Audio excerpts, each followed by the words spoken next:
Sempre fui afeminadíssimo, desde sempre, assim. E aí, eu lembro de um caso, assim, que eu tinha uns 6 anos de idade. 5, 6 anos. E eu passava férias na casa da minha avó. Numa cidade do interior, não era a minha. Era menor ou maior? Aquelas... Maior, maior. Tinha Acho que duas, tinha né? uns 16 mil habitantes. Ah, o 13. maior que Abricampo. É? Abricampo tinha 13 quando eu saí, não sei Chama quanto tem hoje. São Sebastião do Maranhão. Hum. E aí eu fui pra lá. E quando eu cheguei lá, a gente sempre passava férias em família, assim. Então vinham meus primos do sul, do Brasil e tal. Só que nessa eu tava sozinho. E aí eu cheguei lá, tinha uma boneca lá. E eu já brincava com as bonequinhas das minhas amigas, assim. Ia pra casa da Luana, beijo Luana, da Rebeca e tal. Pra gente poder. Eu brincar com as bonecas delas, só que a gente brincava de boneca na casa delas. Eu não podia sair desse ambiente, né? Então brincar na rua, brincar na calçada, brincar na minha casa. E nem me emprestar as bonecas, né? E aí tinha uma boneca lá. E aí ela não tinha roupa. E aí eu comecei a brincar com a boneca e tal. E aí minha mãe e minha avó costuraram várias roupas para ela usar. Oh, E aí eu ficava com saia, com vestido, sabe? Tipo assim, várias pecinhas, da mesma estampa, mas da mesma peça. E eu fiquei muito feliz, assim, ai, tem uma boneca. E aí eu falei, vou levar essa boneca pra casa. E aí eu peguei a boneca, peguei todas as roupinhas, fui lá na mala, coloquei no fundo da mala, que eu falei, agora eu tenho uma boneca. E eu preciso levar ela pra minha casa, né? Porque eu não quero brincar só com ela aqui. E aí, Aí eu fui a viagem toda, assim, super ansioso. Ai, meu Deus, eu tenho uma boneca. E era, tipo assim, Hoje eu tenho vontade de chorar. A história nem acabou. Ai, que saco. E, tipo, a viagem era umas 6 horas, assim, de viagem, sabe? Era bem, bem longo. E aí eu cheguei em casa, primeira coisa, vou pegar minha boneca. E aí abri a bolsa, assim, super eufórico. E a boneca não tava lá. O Carlos com o olho cheio de lágrimas, gente. Vou segurar aqui pra não chorar. Mas aí a boneca não tava lá. Então, minha mãe viu que eu tinha guardado a boneca, tirou a boneca. E minha mãe ouve todos os episódios, tá? Não sei se ela vai lembrar desse episódio. Mas hoje eu entendo, assim, o que minha mãe fez por mim. Que ela protegia a minha... Eu ser feminino, sabe? Eu gostar de boneca. E em dados momentos ela protegia até do meu pai, assim, sabe? Porque eu sempre, né? Como eu já contei aqui, né? Gostei muito de Calypso, gostei muito de Ivete, tinha um karaokê em casa. Só que eu podia consumir isso quando meu pai não tava. Meu pai trabalhava fora e ele trabalhava viajando. Então ele tava em casa de 2 em 2 semanas, ele passava um fim de semana em casa. E aí ela avisava, tipo assim, dava sexta de manhã, ela falava assim, seu pai chega hoje ou amanhã. E aí eu já sabia o mood que eu tinha que entrar, entendeu? Então, eu não podia ouvir certas músicas, fazer certas coisas, sabe? Então, naquela época, eu compactuava com isso, e isso foi muito importante pra viver o que eu queria viver, porque em momento algum ela me silenciou. Ela só falou assim, nesse momento não, porque no outro momento você pode, assim. Eu entendo perfeitamente, minha mãe de uma geração, né, enfim. Então, é o jeito que ela teve de cuidar de mim, sabe? E aí, isso de cuidar de mim, assim, ela foi uma pessoa que protegeu a vida inteira, até chegar na adolescência também, como você falou, né? Adorava dançar na escola também. Nunca me podou em fazer nenhuma coisa artística, assim. Era uma cidade pequena, então a escola era um ambiente que fazia com que a gente podia expressar isso, mas também foi um ambiente que me oprimiu muito, não a escola em si, mas as pessoas que... As outras crianças, assim. Então, eu apanhei na escola durante um período, assim, que foi um período muito difícil, né? Assim, que só eu sei, assim, a mãe não sabe, tá sabendo agora também. Mas talvez por não conseguir mostrar minha fragilidade, né? Ai, sou bicha e aí não tô apanhando na escola e aí eu preciso que minha mãe vá na escola. Enfim, sabe? Eu não queria causar um caos, assim. Então eu aguentei muita coisa, assim. Dava uma vergonha também, né? De você chegar em casa e falar assim, ai, mexeram comigo ou me bateram porque estão Sim. falando que eu sou viado. E aí, tipo Sim. assim, o medo de você chegar em casa também contar e a sua mãe também, tipo, achar aquilo de você, sabe? Você querendo falar pra você mesmo que você não era aquilo, que você não merecia e tal. Por mais que você soubesse que no fundo a sua mãe ia, tipo, te proteger, ela brigar por você, depende de você ser ou não. Mas, tipo assim, pra não falar também, dava uma vergonha de falar o que você tava passando, né? Porque, tipo assim, a minha mãe não tinha dimensão do que ela não via. E muitas vezes eu passava isso até dentro da minha família, porque, tipo assim, eu tinha tios e primos que faziam coisas horrorosas comigo, tipo assim, de ficar me provocando e mexendo. E eu sei do lugar que isso vem, sabe? E hoje, foi passando os anos, eu tive uma relação bem assim com essas pessoas na minha família, sabe? E aí, às vezes as pessoas não entendiam de onde vinha, assim. Esse A minha diferença, né? Às vezes que eu nem às vezes eu até ignoro, a pessoa finge assim e tal, e aí ficava uma coisa meio estranha pra algumas pessoas. Mas, tipo assim, velho, é desse lugar. Você não espera que uma pessoa fique te maltratando, sendo cruel com você, né? Porque as pessoas são cruéis e elas não medem esforço. Tipo assim, você é uma criança e tem um adulto sendo cruel com você. Sabe, assim, é muito feio, muito feio. Muito você devia maldoso. ter vergonha disso assim. E é muita maldade, é muita maldade. E aí, tipo assim, que essa pessoa vai crescer e vai, tipo assim... Vai esquecer, não, ela vai carregar, minha filha. Ela vai entender o quanto que você foi um maldito. E ele quer mais que você se exploda.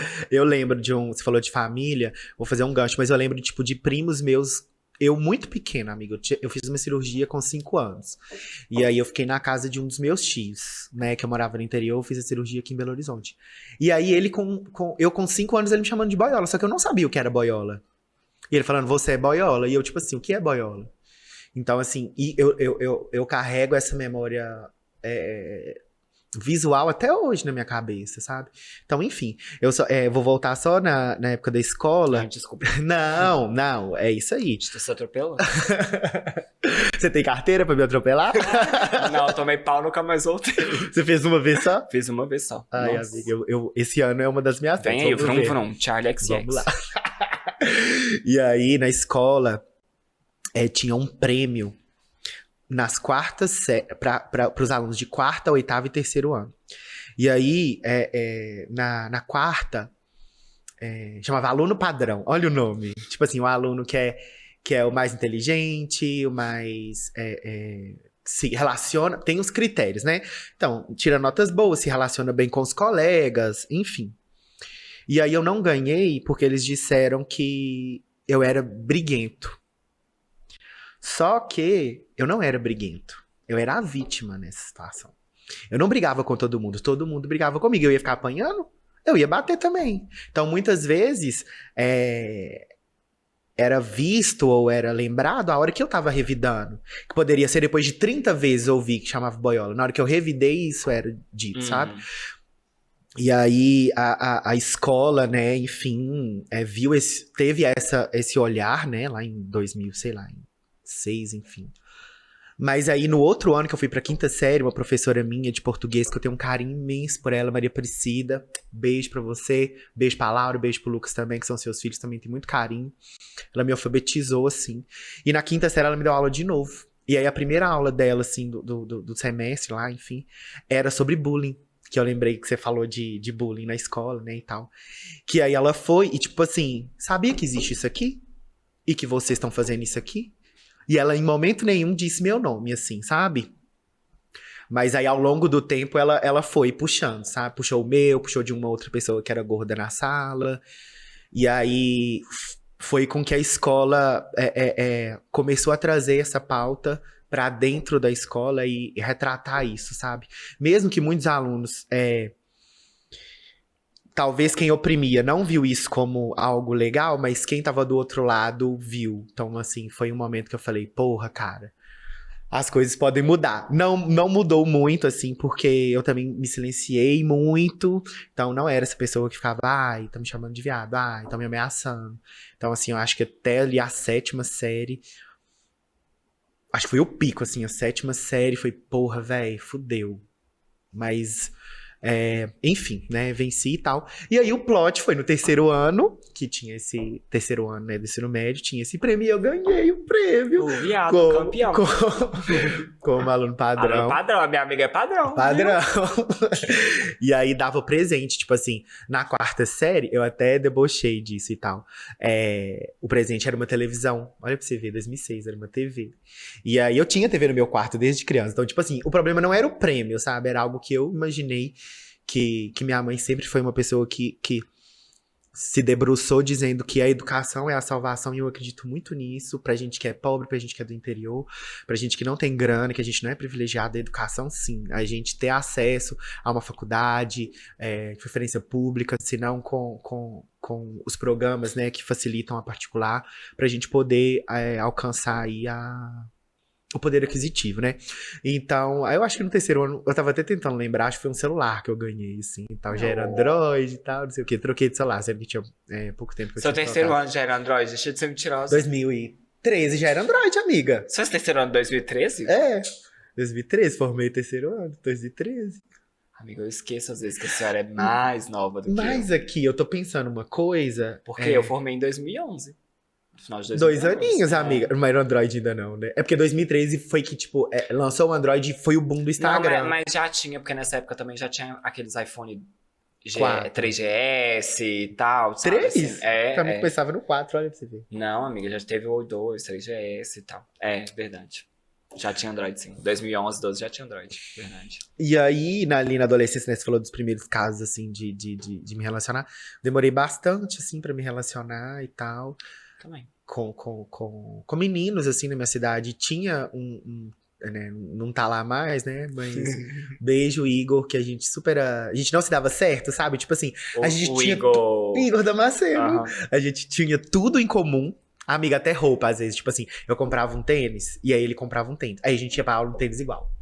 Sendo que, tipo assim, ninguém combinou nada. As viadinhas de gosto parecido, de gosto parecido. Só que a gente ficava fazendo rivalidade e tal. E depois que rivalidade entre bichas. Rivalidade entre bichas. Até hoje, né, amiga? Assim, as bichas gostam, né? Mas foi algo que, tipo... as primeiras pessoas que souberam foram as minhas amigas, né? Meninas mesmo. O Igor, eu fui aproximar dele bem mais velho, assim. Eu me entendi ali nos 12 anos e tal. Mas em relação à minha mãe, né? Que foi algo que, tipo... Teve 2 momentos, né? No primeiro momento... eu tinha uma mania de escrever, né? Eu tinha um blog e tal, escrevi. Amores imaginários que só desistiam na minha cabeça. Ai, meu Deus, textos sofridos por meninas, sabe, amigos? Eu era bi também, né, como você. E aí, teve uma carta que tipo, eu fiz... psicólogo, e aí eu escrevi uma carta que eu não consegui verbalizar pra ela que eu era bi, né, na época. E eu escrevi, entreguei ela leu e me devolveu. E eu guardei essa carta. E minha mãe foi e achou essa carta. Nossa. E aí eu cheguei da escola, ela tava com a carta assim na mão. Nossa. Não com essa cara, né? Super fechada, assim. Me explica isso aqui. Falei, explicar o quê? É isso aí. E eu já era bicha, porque essa carta já tinha tempos que eu tinha escrito ela. Mas eu guardava, né? E aí eu fui e falei, mãe, é isso aí, sou bi, bi e tal, não sei o que. Né? E aí ela ficou uns 15 dias não conversando comigo como a gente conversa, que a gente conversa muito, conversa sobre tudo. E aí ela deu uma afastada, depois a gente voltou. E aí quando eu mudei pra BH, olha pra você ver, né, amiga, como as viradas de chave são semelhantes aí, né? Quando você veio pra BH, você se sentiu mais à vontade. As historietas das interioranas. E aí quando eu vim pra BH, eu fui e... conversando muito com um amigo meu que chama Felipe Duarte, beijo, me ajudou muito também. Tanto no meu entendimento, quanto gay também, quanto... enfim, foi uma pessoa muito importante. Ele foi e ele deu carona pra minha mãe e foi lançando umas nelas. E aí, na hora que ela chegou, ele foi me mandou o WhatsApp e falou assim, ó, sua mãe tá super pronta pra você bater de novo. Porque eu falei com ele que eu tinha necessidade de falar, tipo, não sou bi, sou gay, sabe?